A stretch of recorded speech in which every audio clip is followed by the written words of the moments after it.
The process of concept formation does not consist merely of grasping a few simple abstractions such as chair, table, hot, cold, and of learning to speak. It consists of a method of using one's consciousness, best designated by the term conceptualizing. It is not a passive state of registering random impressions. It is an actively sustained process of identifying one's impressions in conceptual terms, of integrating every event and every observation into a conceptual context, of grasping relationships, differences, similarities in one's perceptual material, and of abstracting them into new concepts, of drawing inferences, of making deductions, of reaching conclusions, of asking new questions and discovering new answers, and expanding one's knowledge into an ever-growing sum. The faculty that directs this process, the faculty that works by means of concepts, is reason. The process is thinking. And so, the faculty that works by means of concepts is reason, and the process is thinking. Reason is the faculty that identifies and integrates the material provided by humankind's senses. It is a faculty that humankind has to exercise by choice. Thinking is not an automatic function. In any hour and issue of a person's life, they are free to think or to evade that effort. Thinking requires a state of satisfied or full focused awareness. The act of focusing one's consciousness is volitional. Man can focus his mind to a full active, positively and purposefully directed awareness of reality, or he can unfocus that and let himself drift in a semi-conscious daze, merely reacting to any chance stimulus of the immediate moment, at the mercy of his undirected sensory perceptual mechanism and of any random associational connections that it might happen to make. When a man unfocuses his mind, he may be said to be conscious in a subhuman sense of the word, since he experiences sensations and perceptions. But in the sense of the word applicable to man, in the sense of a consciousness which is aware of reality and able to deal with it, a consciousness able to direct the actions and provide for the survival of a human being, an unfocused mind is not conscious. Psychologically speaking, the choice to think or not is the choice to focus or not. Existentially, the choice to focus or not is the choice to be conscious or not. Metaphysically, the choice to be conscious or not is the choice of life or death. Consciousness, for those living organisms which possess consciousness, is the basic means of survival. For man, the basic means of survival is reason. Man cannot survive, as animals do, by the guidance of mere percepts. A sensation of hunger will tell him that he needs food if he has learned to identify it as hunger, but it will not tell him how to obtain his food, and it will not tell him what food is good for him or poisonous. He cannot provide for his simplest physical needs without a process of thought. He needs a process of thought to discover how to plant and grow his food or how to make weapons for hunting. His percepts might lead him to a cave if one is available, but to build the simplest shelter, he needs a process of thought.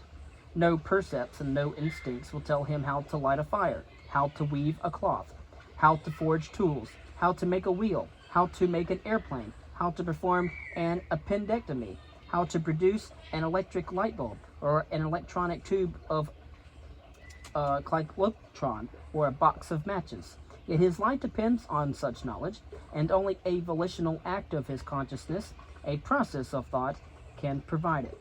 But man's responsibility still goes further. A process of thought is not automatic, nor instinctive, nor involuntary, nor infallible. Man has to initiate it, to sustain it, and to bear responsibility for its results. He has also to discover how to tell what is true or false and how to correct his own errors. He has to discover how to validate his concepts, his conclusions, his knowledge. He has to discover the rules of thought, the laws of logic, to direct his thinking. Nature gives him no automatic guarantee of the efficacy of his mental effort. Nothing is given to man on earth except a potential and the material on which to actualize it. The potential, or potentia, is a superlative machine, his consciousness, but It is a machine without a spark plug, a machine of which his own will has to be the spark plug, the self-starter, and the driver. He has to discover how to use it, and he has to keep it in constant action. The material is the whole of the universe, with no limit set to the knowledge that he can acquire and to the enjoyment of life that he can achieve. But everything that he needs or desires has to be learned, discovered, and produced by him, by his own choice, by his own effort, by his own mind. A being who does not know automatically what is true or false cannot know automatically what is right or wrong, what is good for him or evil, yet he needs that knowledge in order to live. He is not exempt from the laws of reality. He is a specific organism of a specific nature and species that requires specific actions to sustain his own life. He cannot achieve his survival by arbitrary means, nor by random motions, nor by blind urges, nor by the chance, nor by whim. That which his survival requires is set by his nature and is not open to his choice. However, what is open to his choice is only whether he will discover it or not, whether he will choose the right goals and values or not. He is free to make the wrong choice, but not free to succeed with it. He is free to evade reality. He is free to unfocus his mind and stumble blindly down any road that he pleases, but not free to avoid the abyss that he refuses to see. Knowledge for any conscious organism is the means of survival. To a living consciousness, everything is implies an ought. Man is free to choose not to be conscious, but not free to escape the penalty of unconsciousness, destruction. Man is the only living species that has the power to act as his own destroyer, and that is the way that he has acted through most of his history. What then are the right goals for man to pursue? What are the values his survival requires? That is the question to be answered by the science of ethics. And this, ladies and gentlemen, is why man needs a code of ethics.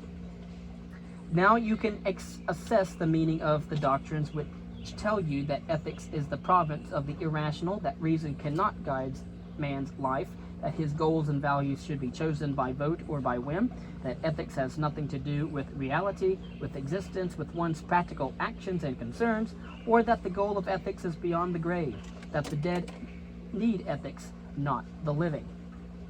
Ethics is not a mystic fantasy, nor a social convention, nor a dispensable subjective luxury to be switched or discarded in any emergency. Ethics is an objective, metaphysical necessity of man's survival, not by the grace of the supernatural, nor of your neighbors, nor of your whims, but by the grace of reality and the nature of life. I quote from Galt's speech, quote, "Man has been called a rational being, but rationality is a matter of choice, and the alternative his nature offers is rational being or suicidal animal. Man has to be a man by choice. He has to be told his life has value. By choice, he has to learn to sustain it. By choice, he has to discover the values that it requires and practice his virtues by choice. A code of values accepted by choice is a code of morality." End quote. The standard of value of the objectivist ethics, the standard by which one judges what is good or evil, is man's life, or that which is required for man's survival, qua man. Since reason is man's basic means of survival, that which is proper to the life of a rational being is the good. That which negates, opposes, or destroys it is the evil. Since everything that man needs has to be discovered by his own mind and produced by his own effort, the two essentials of the method of survival proper to a rational being are thinking and productive work. If some men do not choose to think, but survive by imitating and repeating, like trained animals, the routine of sounds and motions they learned from others, never making an effort to understand their own work, it still remains true that their survival is made possible only by those who did choose to think and to discover the motions they are repeating. The survival of such mental parasites who act on imitation depends on blind chance. Their unfocused minds are unable to know whom to imitate, whose motions it is safe to follow. They are the men who march into the abyss, trailing after any destroyer who promises them to assume the responsibility they evade, the responsibility of being conscious. If some men attempt to survive by means of brute force or fraud, by looting, robbing, cheating, or enslaving the men who produce, it still remains true that their survival is made possible only by their victims. only by the men who choose to think and to produce the goods which they, the looters, are seizing. Such looters are parasites incapable of survival, who exist by destroying those who are capable, those who are pursuing a course of action proper to man. The men who attempt to survive not by means of reason, but by means of force, are attempting to survive by the method of animals.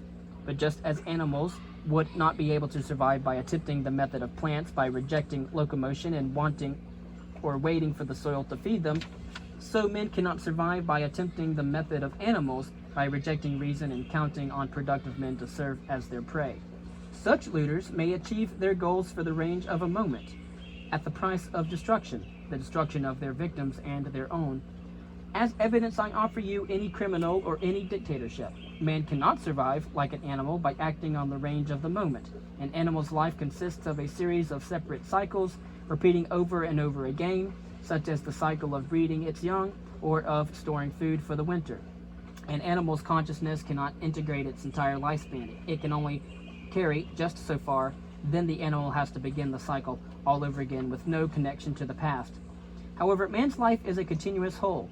For good or evil, every day, year, and decade of his life holds the sum of all the days behind him. He reflects in the present on the past and anticipation of the future. He can alter his choices. He is free to change the direction of his course.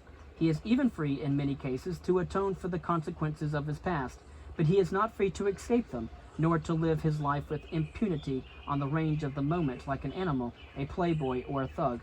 If he is to succeed at the task of survival, if his actions are not to be aimed at his own destruction, man has to choose his course, his goals, his values in the context and terms of a lifetime.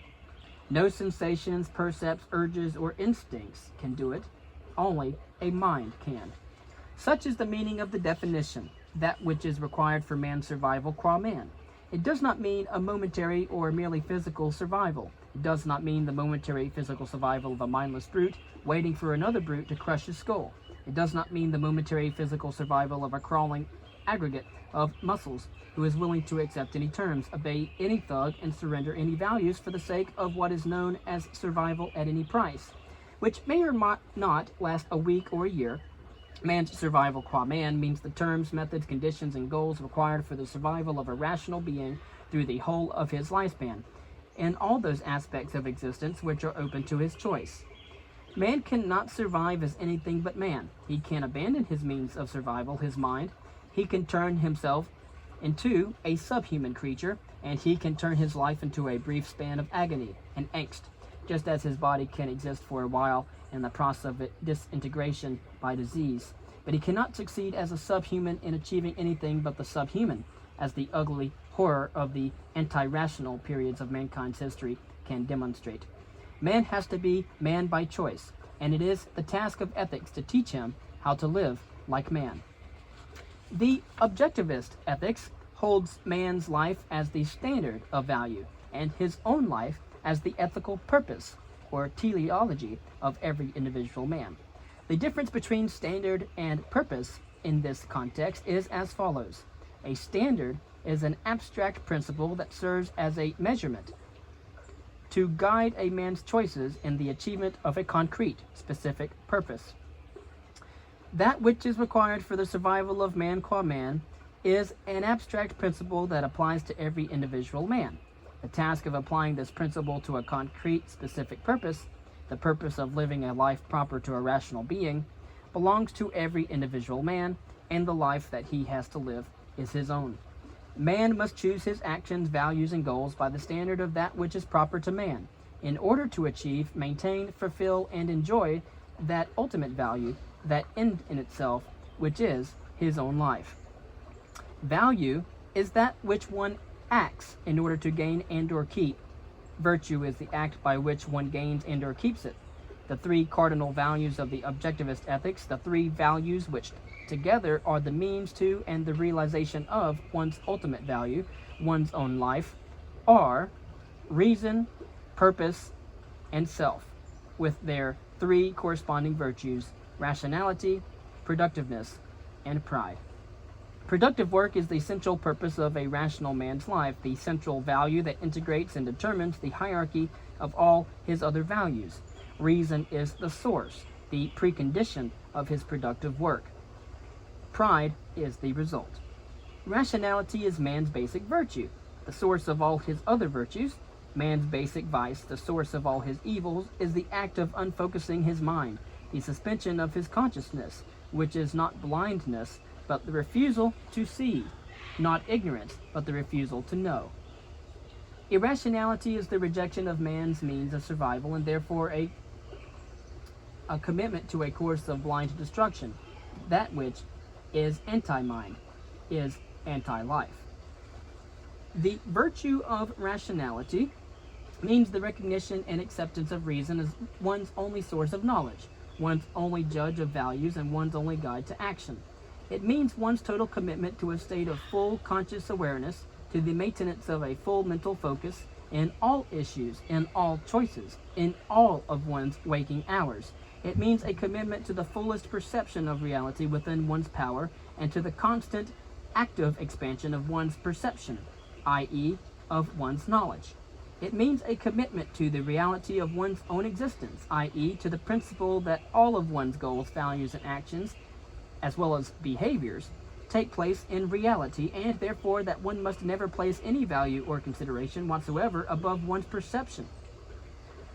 It means a commitment to the principle that all of one's convictions, values, goals, desires, and actions, as well as its behaviors in that regard, must be based on, derived from, chosen, and validated by a process of thought, as precise and scrupulous as a process of thought, directed as ruthlessly strict an application of logic as one's fullest capacity permits. It means one's acceptance of the responsibility of forming one's own judgments and of living by the work of one's own mind, which is the virtue of independence. It means that one must never sacrifice one's convictions to the opinions or wishes of others, which is the virtue of integrity. That one must never attempt to fake reality in any manner, which is the virtue of honesty. That one must never seek or grant the unearned and undeserved, neither in matter nor in spirit, which is the virtue of justice. It means that one must never desire effects without causes, and that one must never enact a cause without assuming full responsibility for its effects. That one must never act like a zombie, i.e., without knowing one's own purposes and motives. That one must never make any decisions, form any convictions, or seek any values out of context, i.e., apart from or against the total integrated sum of one's knowledge. And, above all, that one must never seek to get away with contradictions. It means the rejection of any form of mysticism, i.e., any claim to some non-sensory, non-rational, non-definable, supernatural source of knowledge. It means a commitment to reason, not in sporadic fits or on a selected issue or in special emergencies, but as a permanent way of life. The virtue of productiveness is the recognition of the fact that productive work is the process by which man's mind sustains his life, the process that sets man free of the necessity to adjust himself to his background, as all animals do, and gives him the power to adjust his background to himself. Productive work is the road of man's unlimited achievement, and calls upon the highest attributes of his character, his creative ability, his ambitiousness, his self-assertiveness, his refusal to bear uncontested disasters, his dedication to the goal of reshaping the earth in the image of his values. Productive work does not mean the unfocused performance of the motions of some job. It means the consciously chosen pursuit of a productive career in any line of rational endeavor, great or modest, on any level of ability. It is not the degree of man's ability nor the scale of his work that is ethically relevant here, but the fullest and most purposeful use of his mind. The virtue of pride is the recognition of the fact that as man must produce the physical values that he needs to sustain his life, so he must also acquire the values of character that make his life worth sustaining. That as man is a being of self-made wealth, so he is a being of self-made soul. The virtue of pride can best be described by the term moral ambitiousness. It means that one must earn the right to hold oneself as one's own highest value by achieving one's own moral perfection, which one achieves by never accepting any code of irrational virtues impossible to practice, and by never failing to practice the virtues one knows to be rational. by never accepting an unearned guilt and never earning any, or if one has earned it, never leaving it uncorrected, by never resigning oneself passively to any flaws in one's character, by never placing any concern, wish, fear, or mood of the moment above the reality of one's own self. And above all, it means that one's rejection of the role of a sacrificial animal, the rejection of any doctrine that preaches or proclaims, rather, self-immolation as a moral virtue or duty. The basic social principle of the Objectivist ethics is that just as life is an end in itself, so every human being is an end in himself or herself, not the means to the ends of the welfare of others, and therefore that man must live for his own sake, neither sacrificing himself or herself to others, nor sacrificing others to himself or herself. To live for his own sake means that the achievement of his own happiness is man's highest moral purpose.